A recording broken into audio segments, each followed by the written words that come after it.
नमस्कार, मी वृषाली पाटील बातमीपत्रात आपलं स्वागत करते। सुरुवातीला पाहूया मिशन बारामती संदर्भातल्या टॉप 9 बातम्या।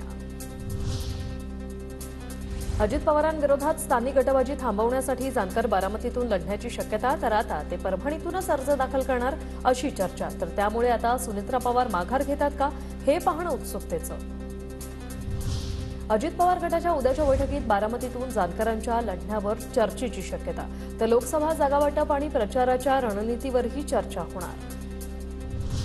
काहीही झालं तरी मी माघार घेणार नाही, माझ्यासमोर कोणी उमेदवार असला तरी मी लढणार, विजय शिवतारे बारामतीतून लढण्यावर ठाम। वगैरे आणखी जरी कोणाला घेऊन आले ना तरी विजय शिवतारे लढणार। महादेव जानकर तो सोडा, आणखी कोणाला घेऊन आले तरी विजय शिवतारे लढणार। तुम्ही निवडणूक लढवण्यावरती ठाम आहात। कोणी आता समोर कोणी येऊ ना, जनता पाठीशी असल्यावर घाबरायचं कारण काय? जे होईल ते होईल।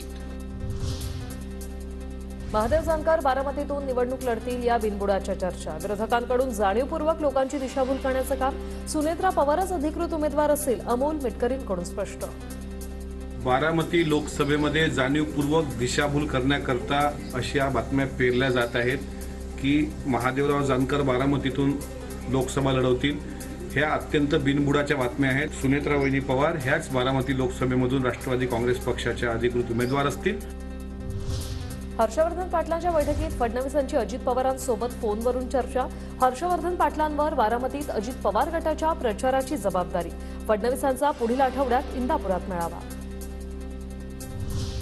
विचारात घेतलं जात नसल्यामुळे सुनेत्रा पवारांच्या उमेदवारीला शिंदे गटाचा विरोध। बारामती लोकसभा मतदारसंघाचा प्रचार करू नका, शिंदे गटाच्या स्थानिक पदाधिकाऱ्यांचा व्हॉट्सअप मेसेज व्हायरल।